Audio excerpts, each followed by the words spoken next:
ఇచ్చే ఒక క్రియట మన జీవితంలో. ఇందాక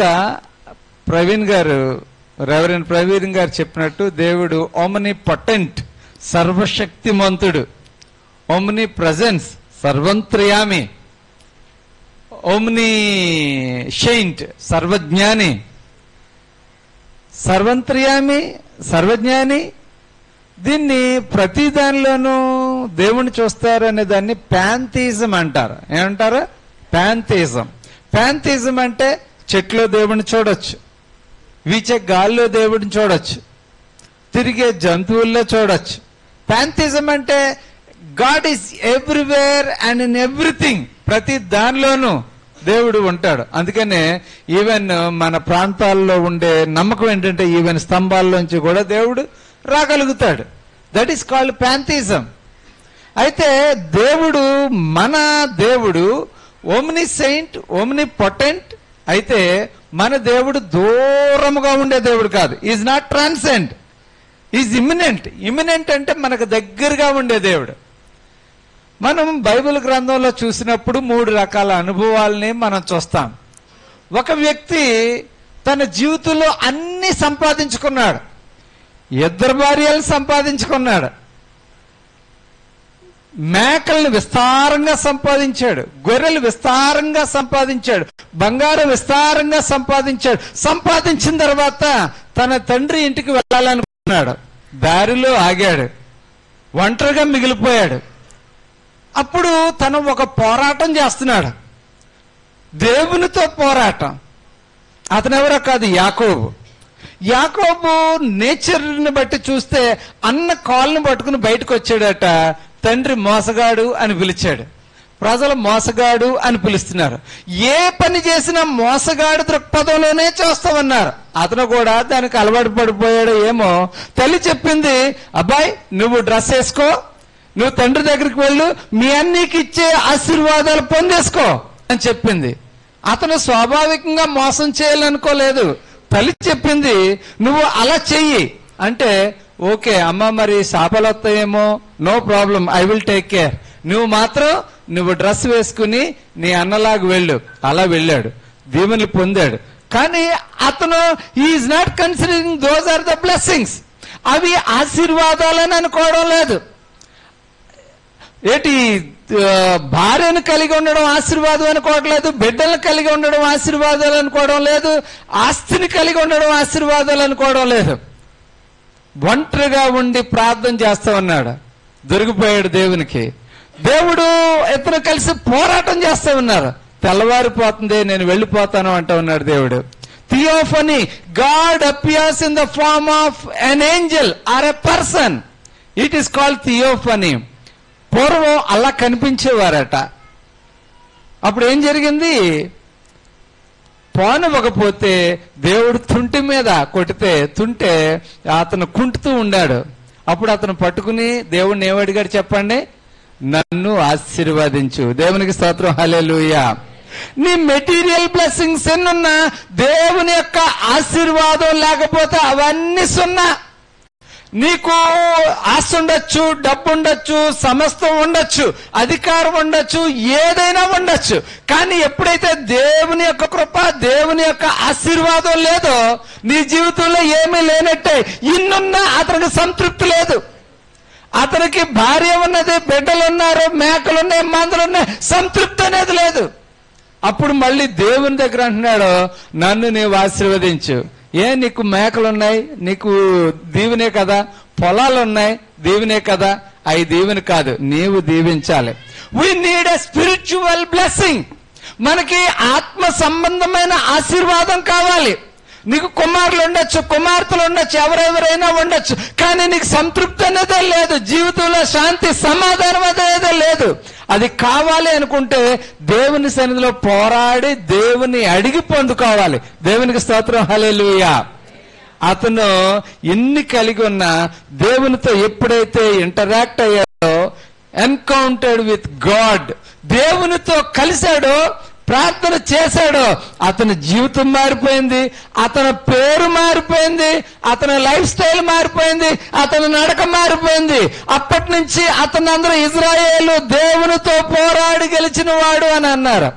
అంతేకాదు అతని యొక్క కోపం పోయింది, అతను మోసకరమైన జీవితం పోయింది, అతను అన్నతో సమాధాన పడుతున్నాడు, ఇంకా తండ్రితో సమాధాన పడుతున్నాడు, బంధువులతో సమాధాన పడతా ఉన్నాడు.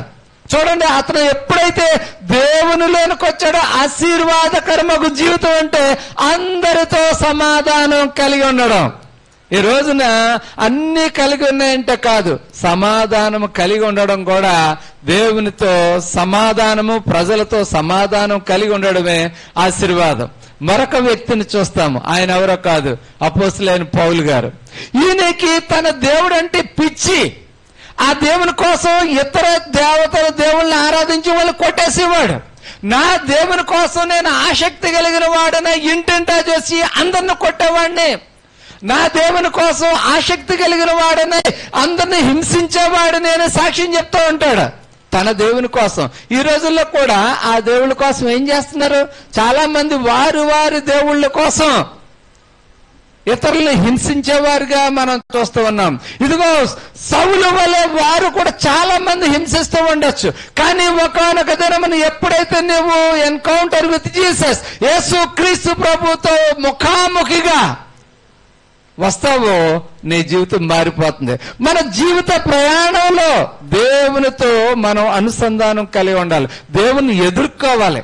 కొన్నిసార్లు కొంతమంది వ్యక్తులు మనకు తారసపడితే మన జీవితాలు మారిపోతాయి. మీకు అలాంటి అనుభవాలు ఉన్నాయో లేదో తెలియదు. నేను నా చిన్నప్పుడు చాలా నవల్స్ చదివాడిని. ప్రభులోనికి అంతగా బైబిల్ కంటే నవల్స్ ఎక్కువ చదివానని చెప్పుకోవచ్చు. నేను ఒక నవల్ చదివాను. ఆ నవల్ చాలా ఫేమస్ రైటర్ రాసింది. ఇప్పుడు నేను చెప్పాను అనుకోండి, మళ్ళీ మీరు ఆ నవల్ చదువుతారు. మళ్ళీ ఎందుకు మిమ్మల్ని ప్రోత్సహించడం అలాంటి నవల్ చదవడానికే, అందుకని నా నవల్ పేరు చెప్తలేదు. అందులో ఏముంటో తెలుసా? సడన్ గా ఒక వ్యక్తి కనిపిస్తాడు, తను చెప్పాలనుకున్నా చెప్పేస్తాడు. ఆ హీరో అవునా అనుకునే లోపల అతను మాయమైపోతా ఉంటాడు. మళ్ళీ కొంతకాలంలో అలా ప్రయాణం చేస్తూ ఉంటాడు, సడన్ గా వస్తాడు. నువ్వేంటి ఎలాగనుకుంటున్నావు? అది అలా కాదు, ఇది ఎలా చేస్తే బాగుంటుందేమో అంటే, నువ్వు ఎవరో బాబు అంటే, నేను యాత్రికుణ్ణి అని వెళ్ళిపోతావు అంటాడు. సడన్ గా అతను అలా వస్తూ ఉన్నప్పుడు అతను అవును కదా, అతను చెప్పాడు, ఎందుకన్నా మంచిది, నేను కూడా అలా చేద్దాం అనుకుంటూ ఉంటాడు. నాకు కూడా ఇలాంటి అనుభవాలు చాలా ఉన్నాయి. నాకు ఎప్పుడైనా చాలా ప్రాబ్లం ఉన్నప్పుడు, ఏంటి ప్రాబ్లం అనుకున్నప్పుడు సడన్ గా ఒక వ్యక్తి వచ్చేవాడు. నవగారు ఎందుకు వరి అవుతున్నారు, నేను చెప్తాను ఆగండి అని చాలా సింపుల్ గా చిన్న సలహా చెప్పేసి వెళ్ళిపోయేవాడు. అబ్బా, దీనికోసం నేను తల కొట్టుకుంటున్నానే. తర్వాత నేను అనుకున్నాను, దేవుడే పంపించాడు. దేవునికి స్తోత్రం, హల్లెలూయా. కొన్నిసార్లు దేవుడు ఒక్కొక్క వ్యక్తిని పంపిస్తూ ఉంటాడు. ఆయన మనతో మాట్లాడుతూ ఉంటాడు, ఆయన మన జీవితాన్ని మారుస్తాడు. There is a transformation. అక్కడ ఒక మార్పు కనిపిస్తుంది. ఒక వ్యక్తి బైబిల్ చదువుతున్నాడు, రథంలో కూర్చుని. ఫిలిప్పు పరిగెట్టుకుని వెళ్ళాడు. ఇప్పుడు దేవుడు చెప్పాడు, పరిశుద్ధాత్మ దేవుడు చెప్పాడు, దాన్ని అలా పక్కన ఉంచండి. ఆ వ్యక్తికి అర్థం కాక చాలా తల కొట్టుకుంటూ ఉన్నాడు. అసలు ఈ వాక్యము ఎవరి కోసం చెప్పబడింది, ఎందుకు చెప్పబడింది, ఎవరో దీనిలో ఉన్న వాళ్ళు, నాకు అర్థం తెలియాలి. ఆ మంచి స్నేహితుడు ఏం చేస్తున్నాడు తెలుసా? నేను చెప్తాను అర్థమయ్యేలాగా, రండి బాబు ఎక్కువ కూర్చోండి రథంలో. అతను ఎక్స్ప్లెయిన్ చేశాడు. ప్రియమైన స్నేహితులారా, మన జీవితంలో మనం ఎప్పుడైనా ఒకరిని కలిసినప్పుడు వారి జీవితం మారాలి, వారికి ఒక అవగాహన రావాలి. అది వారి జీవితంలో ఉన్న మార్పు, కష్టంలో నుంచి విడుదల, అశాంతి అసమాధానం నుంచి విడుదల, ఇవన్నీ వారి జీవితంలో కలగాలి. There should be a transformation. నిన్ను నన్ను యేసుక్రీస్తు ప్రభు వారు అలా చేశారు. ఇలాగా చాలా మంది సందేహాలతో ఉన్నారు. నేను మీకు ఒక మంచి వ్యక్తిని పరిచయం చేస్తాను. చాలా సార్లు విన్నాము, ఇతన్ని అనుమానపు తోమ అంటారు. నిజానికి అంతవరకే మనకు తెలుసు, అదే వింటాం. కానీ అతని కోసం చాలా చక్కని వచనాలు బైబిల్లో ఉన్నాయి. అతని యొక్క జీవితాన్ని యోహాను ఎంత చక్కగా వర్ణించాడో. ఒక్కొక్క పుస్తకంలో ఒక్కొక్క వ్యక్తి గురించి క్లియర్ గా ఉంటది.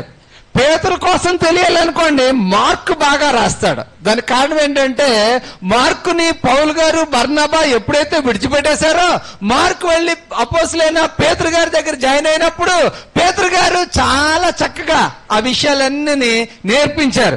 అందుచేత పేతురు గారు అతని దుడుకు స్వభావం, అతని మనస్తత్వం చక్కగా కళ్ళ కట్టినట్టుగా రాస్తాడు మార్కు. అదే సమయంలో ఈ తోమా గురించి ఎవరు రాస్తారో తెలుసా? యోహాన్ రాస్తాడు. నేను మీకు కొన్ని వచనాలు చూపిస్తాను, చూపించి చాలా క్విక్ గా ముగిస్తాను.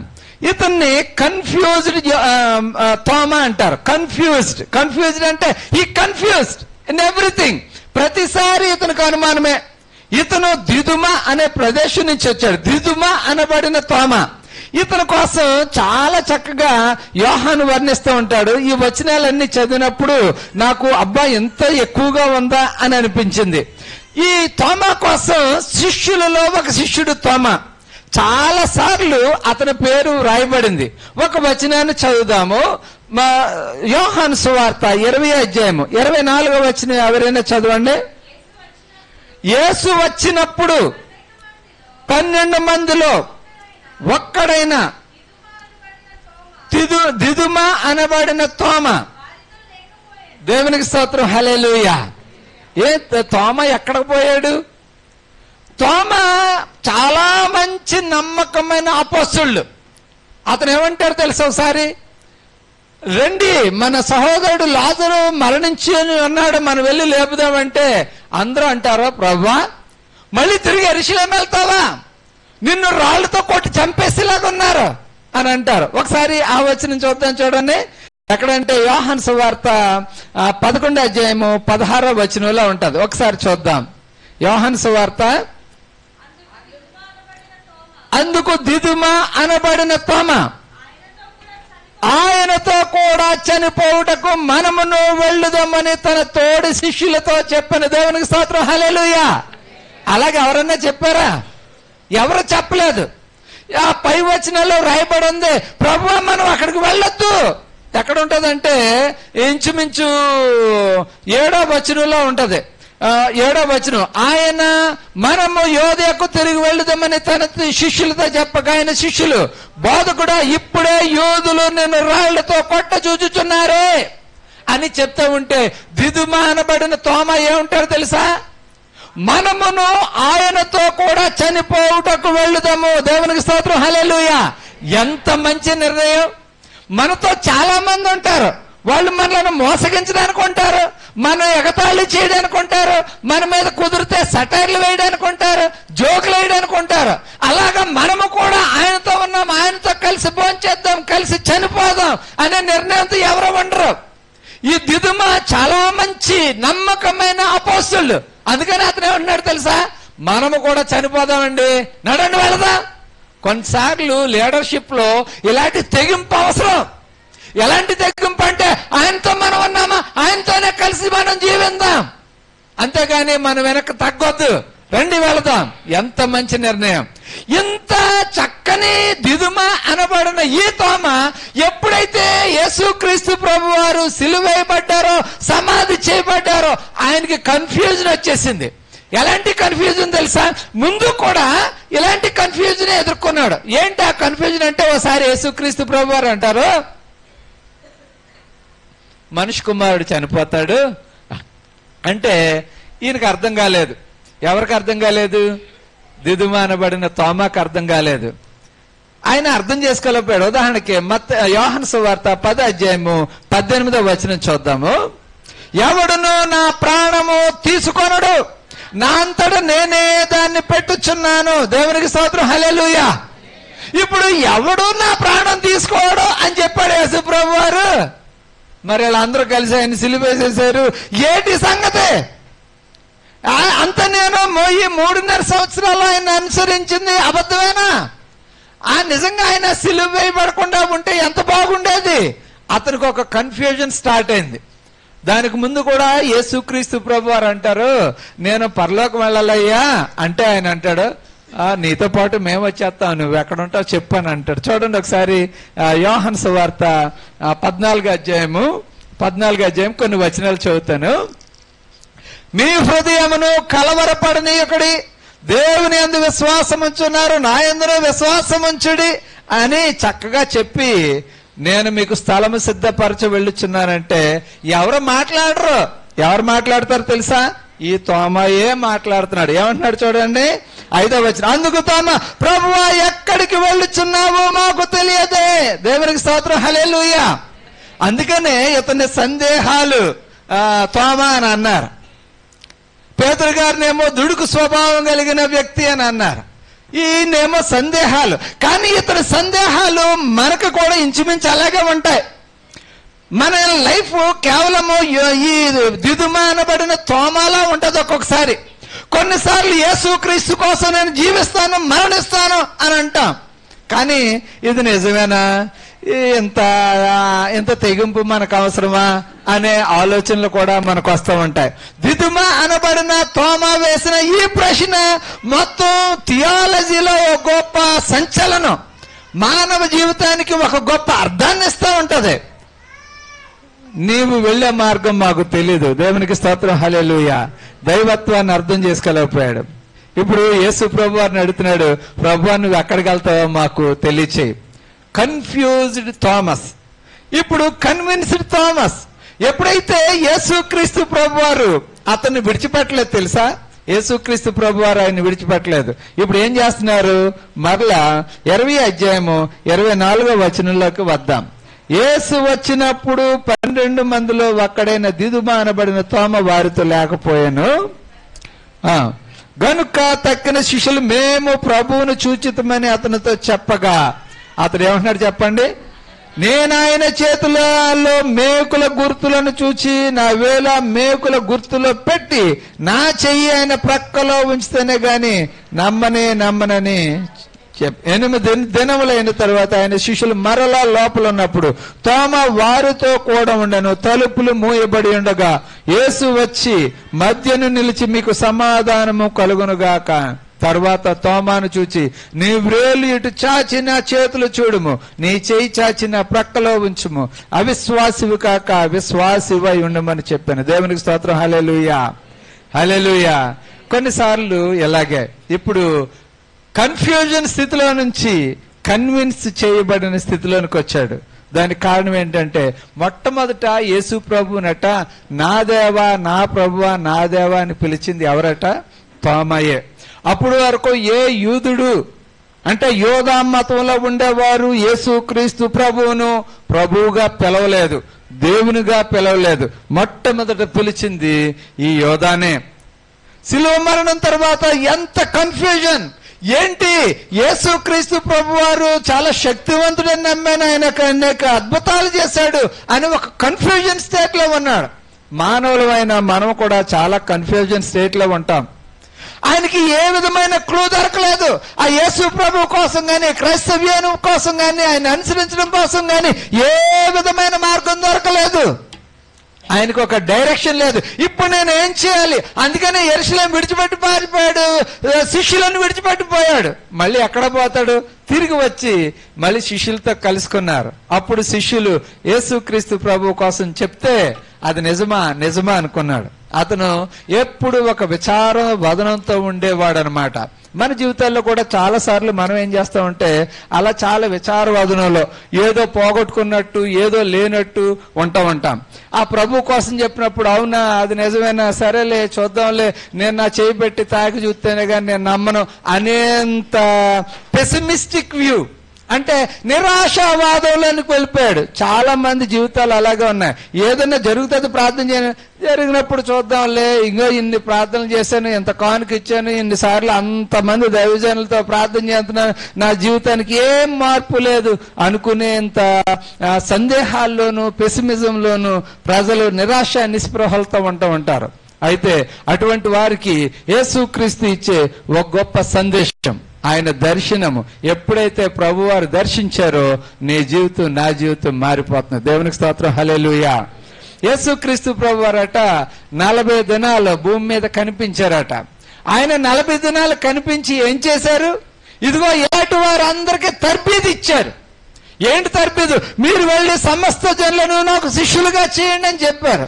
క్రీస్తు పునరుత్థానం కోసం ప్రకటించమని చెప్పారు. అంతేకాదు వాళ్ళని స్థిరంగా విశ్వాసంలో స్థిరంగా ఉండమని నిలబెట్టారు. ఈ దినాన మన విశ్వాస జీవితం కూడా సందేహాల్లాగా ఉన్నది. ప్రార్థన చేద్దాం, అవ్వకపోతే ఏటో చేస్తా ఉన్నామో ఏమీ అవుతలేదు అనేలా ఉంది. యోహాన్ రాస్తా ఉన్నాడు, తన సువార్తలో చాలా క్లియర్ గా రాస్తున్నాడు. నువ్వు సందేహం నుండి నమ్మకత్వంలోనికి ప్రయాణం చేయాలి. నువ్వు సందేహం నుంచి విశ్వాసంలోనికి నడిపించబడాలి. దానికి నీ యొక్క ప్రభు యొక్క ఏంటంటే సహవాసం అవసరం. యేసుక్రీస్తు ప్రభు వారు పిలుస్తూ ఉన్నారు, నీ సందేహం పోవాలంటే సహవాసంలోనికి రావాలి. దేవునికి స్తోత్రం, హల్లెలూయా. తోమాకి కూడా సహవాసం ఉంది. యోహాను తన పత్రికల్లో రాస్తాడు, మొదటి పత్రికలో, మనము కూడా ఆయన సహవాసంలోనికి రావాలి. తండ్రితో సహవాసము, కుమారునితో సహవాసము, వాక్యముతో సహవాసములోనికి రావాలి. నీ సందేహాలు తీరాలంటే ప్రభువుతో సహవాసంలోనికి రావాలి. చాలా మంది ఇంటి దగ్గరుండి సందేహాలు వెలపుచ్చుతారు. సహవాసంలోనికి వస్తే ఆ సందేహాలు పోతాయి. చాలా మందికి సందేహాలు ఎప్పటికీ సందేహాలే. బైబిల్ చదువుతారు, సందేహం, ప్రార్థనలు చేస్తారు, అయినా సందేహం. ఇలాంటి సందేహాలన్నీ పోవాలంటే మొట్టమొదటిగా ప్రభు యొక్క సహవాసానికి మనం తప్పకుండా రావాలి. దేవుని వాక్యాన్ని చదవాలి. ఆరాధనలో నీ సందేహాలు పోతాయి. చాలా మందికి ఇంకా సందేహాలు ఉంటాయి. ఇక్కడ ఏం చేస్తున్నాడు తెలుసా? ఆరాధన చేస్తున్నాడు. యేసుక్రీస్తు ప్రభు వారిని చూసి, ప్రభువా దేవా చూడండి, ఆయన అంటున్నాడు, యేసు నువ్వు నమ్మి చూచితివి, నన్ను చూచి నమ్మితివి, చూడక నమ్మువారు ధన్యులు. సందేహాలు పోయినాయి. యేసుక్రీస్తు ప్రభు వారు పోతే పోనీ, ఒక్కడ పోతే నాకేం నష్టం లేదనుకోలేదు. ఆయన మీద కనికరపడి అతని సందేహాలు తీర్చడానికి అతన్ని దర్శించారు. దేవునికి స్తోత్రం, హల్లెలూయా. యాకోబుకి ఎంత వచ్చింది, అన్ని ఆశీర్వాదాలు వచ్చేసి తండ్రి నుంచి ఓకే అనుకోలేదు. దేవుడు ఏమన్నాడంటే, I want to show him a blessing of spiritual blessing. ఆయన ఆత్మీయ బ్లెస్సింగ్ అంటే ఏంటో చూపించాలనుకున్నాడు. యాకోబును దర్శించాడు, ఆయనకి తన జీవితాన్ని మార్చాడు, పేరు మార్చాడు. అప్పటి నుంచి అతని పేరు చాలా గొప్పగా మారింది. ఈ రోజున నీవు ప్రభువును దర్శిస్తే నీ జీవితం మారుతుంది. దేవునికి స్తోత్రం, హల్లెలూయా. ఎప్పుడైతే అపోస్తలుడైన పౌలు క్రీస్తు ప్రభువుని దర్శించాడో అతని పేరు మారింది, జీవితం మారింది, గుణ లక్షణాలు మారినాయి, తన బుద్ధి మారింది. అప్పటి నుంచి చనిపోతే నేను క్రీస్తు కోసమే, బ్రతుకున్నా చనిపోయినా నాకు లాభమే అంటూ ఉన్నాడు. ఈ రోజున నీవు క్రీస్తు ప్రభువుని దర్శిస్తే నీ జీవితం కూడా మారిపోద్ది. చాలా మంది జీవితాలు ఎందుకు మారుతలేదంటే ఆయన దర్శించలేదు, ఆయనతో అనుభవం పొందుకోలేకపోతా ఉన్నారు. అన్ని ఇలాంటి సందేహాలతో మనుషులు జీవిస్తూ ఉన్నారు. తోమాకి చాలా ప్రోత్సాహకరమైన మాటలు దొరికాయి. యోహాను సువార్తలో రాయబడి ఉంది. ఆయన అంటూ ఉన్నారు, నీవు అవిశ్వాసివి కాక విశ్వాసిగా బ్రతుకు తోమా అనగానే, నా ప్రభువా నా దేవా అని అన్నాడు. దేవునికి స్తోత్రం, హల్లెలూయా. కొన్నిసార్లు మనకి కొంతమంది ప్రోత్సాహకరమైన మాటలు చెప్తారు. నిజంగా మంచి స్నేహితుడు ఉంటే చాలా చక్కని ప్రోత్సాహం ఇస్తూ ఉంటాడు. ఇంకా చక్కగా యేసుక్రీస్తు ప్రభు వారు చెప్తున్నారు, చూసి నమ్మువారు కంటే చూడక నమ్మువారు ధన్యులు. అంటే మనం చాలా ధన్యులు. కారణం ఏంటంటే మనం ఎప్పుడు కూడా ఇలాంటివి చూడలేదు. యేసుక్రీస్తు ప్రభు వారు తిరిగి ఆయనతో సహవాసానికి మనం పిలుస్తున్నారు. ఎందులో సహవాసం చేయాలి? ఆరాధనలో సహవాసం చేయాలి. దేవునికి స్తోత్రం, హల్లెలూయా. పాటలు అయిపోయిన తర్వాత వెళ్దాంలే, వాక్యం ఉంటే సరిపోతుంది అని అనుకోకూడదు. ఆరాధనలో ఉండాలి, పాటల్లో మనం తప్పకుండా ఉండాలి. చాలా సార్లు యేసుక్రీస్తు ప్రభు వారు దేవుడట ఆరాధనలో పాల్గొంటాడు. అందుకనే ఆయన్ని యెషయా గ్రంథం 6వ అధ్యాయం చూస్తే దేవదూతలు కూడా పరిశుద్ధుడు పరిశుద్ధుడు పరిశుద్ధుడు అని గాన ప్రతిగానాలు చేస్తున్నారు. నువ్వు నేను కూడా స్వరం వచ్చినా రాకపోయినా గాన ప్రతిగానాలు చేయాలి, స్తోత్రాలు చెల్లించాలి, చప్పట్లు కొట్టాలి, దేవుని స్తుతించాలి. అది దేవుడు కోరుకుంటా ఉన్నాడు. వాక్యం చదువుటలో మనము చాలాసార్లు చర్చిలో చదివిన తర్వాత మళ్ళీ చదవం. ఎన్నిసార్లు బైబిల్ చదువుతున్నాము, నేను వింటున్నాను సరిపోతాను అనుకుంటున్నారు. వద్దు, అలా కాదు. మీకు మీరుగా బైబిల్ చదవాలి. అందుకనే ప్రకటన గ్రంథంలో రాస్తాడు, ఈ ప్రవచన వాక్యములు చదువువారును అని అంటాడు. నువ్వు చదవాలి. చదువురాని వారంగా మనం లేము. ఈ రోజున మనమందరం చదివేవారుగానే ఉన్నాం. కాబట్టి మనం ప్రవచన వాక్యాలు చదవాలి. అంతేకాదు సహవాసం అవసరం. సంఘంలో సహవాసం, సంఘంగా కూడుకోవడం, సహవాసంగా కూడుకోవడం. ఈ మధ్యకాలంలో మరి మన సహోదరులు పాస్టర్ గారు అలాగే ప్రవీణ్ గారు చాలా చక్కగా సాయంకాలాల్లో ఫ్యామిలీ ప్రేయర్ అని పెట్టి ప్రార్థనలు చేసుకుంటా ఉన్నారు. మీరు ఆన్లైన్ లో ప్రార్థనలు చేసుకుంటున్నారు. ఎన్నో వారి యొక్క ప్రార్థన అవసరతలు చాలా చక్కగా చేస్తూ ఉన్నారు. చాలా మంది యాడ్ అవుతూ ఉన్నారు. మీ ఫ్రెండ్స్ ఇంకా యాడ్ చేయండి, ఏం పర్వాలేదు. కేవలం మన సంఘ సభ్యుల కోసమే కాదు, బయట వారు కూడా, మీ స్నేహితులు ఎవరైనా జాయిన్ అవుతాను ఈ ప్రార్థనల కోసం అనుకుంటే తప్పకుండా కలపండి. వారి కోసం కూడా మనం ప్రార్థన చేద్దాం. కారణం ఏంటంటే ప్రార్థన పరిస్థితులను మార్చును. ఆ విధంగా వారు సహవాసం చేయాలి. విశ్వాసం పెంపొందించుకోవడానికి సహవాసం చేయాలి. ఒక్కొక్కసారి ఒంటరిగా ఉంటే మన విశ్వాసం కోల్పోతూ ఉంటాం. ఎక్కువగా పెసిమిజం, నిరాశావాదం మన జీవితంలోకి వస్తుంది. అయితే ఎప్పుడు కూడా నలుగురు కలిసినప్పుడు మన విశ్వాసం బలపడుతూ ఉంటది. ఇలాగ అనేకమైన డిస్కరేజ్ మధ్య యేసుక్రీస్తు ప్రభు వారి దర్శనం ఏమైంది తెలుసా? అతన్ని నిలబెట్టింది. ఆఖరుగా నేను ముగింపుగా 2 మాటలు చెప్తాను, చెప్పి ముగించేస్తాను. అపోస్తులైన తోమా ఇతర శిష్యులు కలిసి కూర్చుని చీటీలు వేసుకున్నారట. చీటీలు అంటే పేరు రాసి ఎవరెవరెవరు ఏ ఏ దేశం వెళ్ళాలని రాసుకున్నారట. అందరికి అన్ని దేశాలు వచ్చినాయి. తోమాకే భారతదేశం వచ్చిందట. దేవునికి స్తోత్రం, హల్లెలూయా. ఇది కథలు కాదు, చరిత్ర. కారణం ఏంటంటే ఇతనంట భారతదేశం వచ్చినప్పుడు ఏ ఏ ప్రాంతాల్లో చేశాడంటే పార్థియన్, పంజాబ్, ఆఫ్ఘనిస్తాన్, తక్షశిల అనే ప్రాంతాలకు వచ్చాడు. అక్కడ గుండా ఫోరస్ అనే ఒక కింగ్ ని కలిశాడు. గుండా ఫోరస్ ఆయన పేరు. ఆయన మందంతా చరిత్ర తిరిగి రాసిస్తే ఇవేం మారిపోవు. కారణం ఏంటి తెలుసా? అది ఎప్పటికీ కూడా చరిత్రలో నిలిచిండిపోయే కొంతమంది రాజుల పేర్లు. గుండా ఫోరస్ ఆయన కలిశాడు. క్రీస్తు 52వ సంవత్సరంలో వచ్చాడు. తర్వాత ఆయన క్రీస్తు 72 వరకు, క్రీస్తు 72లో చెన్నైలో మైలాపూర్ అనే ప్రదేశంలో మౌంట్ సెయింట్ థామస్ మౌంట్ దగ్గర ఆయన పొడి చేస్తే ఆయన చనిపోవడం జరిగింది. ఆయన పేరుగా ఎప్పటికీ కూడా చెన్నైలో ఏమన్నా తెలుసా? చక్కని మౌంటైన్ ఉంది. అక్కడ చాలా చక్కని ఆరాధన జరుగుతూ ఉంటది. దేవుని వాక్యము చెప్తా ఉంది, నీవు అనుమానాల మధ్య జీవిస్తూ ఉన్నప్పుడు, సందేహాలతో జీవిస్తూ ఉన్నప్పుడు నీ ప్రభువు నిన్ను దర్శించును గాక. దేవునికి స్తోత్రం, హల్లెలూయా. వాక్యము చేత నీవు దర్శనం పొందుకోవాలి.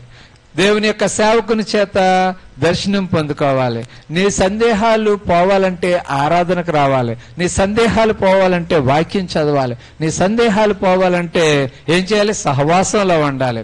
అప్పుడు ఈ తోమా గారి కంటే మరి తీర్మానం కలిగి క్రీస్తు ప్రభు సేవలో మరి మనము కూడా ముందుకు సాగిపోతాం.